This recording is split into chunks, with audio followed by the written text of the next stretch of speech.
Bismillahirrahmanirrahim. Neraskeun hanca jurumiyah. Babul af'al. Babul af'ali ari eta bab mertelakeun pirang-pirang fiil. Al af'alu ari pirang-pirang fiil salah satu eta aya 3. Madin tegasna kahiji fiil madi wal mudhari'u jeung kadua fiil mudhari. Wal amru jeung katilu fiil amar. Nah wari contona doroba yadri wa yadribu wadrib doroba geus neungeul. Wa yadribu bakal atawa keneungeul idrib kudu neungeul anjeun. Fal madi mangkari fil madi maftuhul akhiri eta anu dipatahkeun akhirna abadan salamina. Wal amru jeung ari fil amar mah majzumun eta anu dijajemkeun abadan salamina. Wal mudhari'u sareng ari fiil mudhari mah eta fiil kana anu bukti. Fi awalihi eta dina mimitina itu ma naon ihda zawaidil arba'i salah sahiji dina pirang-pirang panambah anu opat. Yazmau anu bakal ngumpulkeun kana ieu arba naon qaulu kaucapan anjeun anaitu lapad anaitu hamzah nun ya ta. Wa wari fiil mudhari eta marfu'un anu diropakeun abadan salamina. Hatta yadhula nepi ka yen asub alai kana itu mudhari naon nasibun amil nawasib au jazimun atawa amil jawazim. Panawasibu mangka ari pirang-pirang amil nawasib asyaratun eta aya 10. Wahia sareng ari ieu asaroh an kahiji eta lapad an.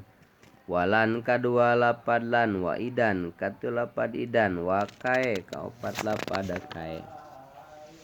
Walamu kae jeung lam kae walamu juhud jeung lam juhud wa hatta jeung hatta wa jawabu bil fa jeung jawab fa wa wau jeung wau wa au jeung au.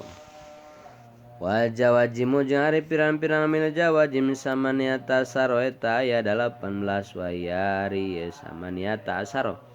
Lam eta kahiji lapad lam wa lamma jeung lapad lamma wa alam jeung katu lapad alam wa alama. Walamul amri jeung lam amar wa lam doa wa la pinahi jeung la nahi wa doa jeung la doa. Wa in jeung lapad in. Wa ma jeung ma wa man jeung man wa mahma jeung lapad mahma wa idma jeung lapad idma wa ayun wa mata. Wa ayana wa aina wa anna wa haisuma wa kaipama wa idan jeung lapad idan bisyiri dina syiran khosotan barina tangtu. Babul marfu'atil asma. Ari eta bab mertelakeun pirang-pirang isim anu diropakeun. Al marfu'atu ari pirang-pirang isim anu diropakeun sab'atun eta 7. Wa ya sareng ari sab'ah al fa'ilu tegeuna kahiji tarkiban jadi fa'il. Wa maf'ulu jeung maf'ul alladzi anu lam yusamma nun teu disebut naon fa'iluhu fa'ilna itu ladi maf'ul disebut naibul fa'il. Wa mubtada sareng mubtada wa khobar jeung khobarna mubtada wa ismu kana jeung isim kana wa akhawatuha jeung runtuena isim kana wa khobaru ina jeung khobar ina wa akhawatuha jeung runtuyanana ina wa akhawatiha isim kana wa akhawatiha jeung runtuyanana kana wa khobaru ina jeung khobar ina wa akhawatiha jeung runtuyanana ina. Wa tabiun jeung isim anu nuturkeun lil marfu'i kanu diropakeun bahwa ari ieu tabiun lil marfu' arba'atu asya eta 4 pirang-pirang perkara. An-na'tu tegasna kahiji jadi sifat wal 'atfu kadua jadi atop wa taukidu katu jadi taukid wal badalu kaopat badal. Alhamdulillah. Sakitu we heula ke disambung deui.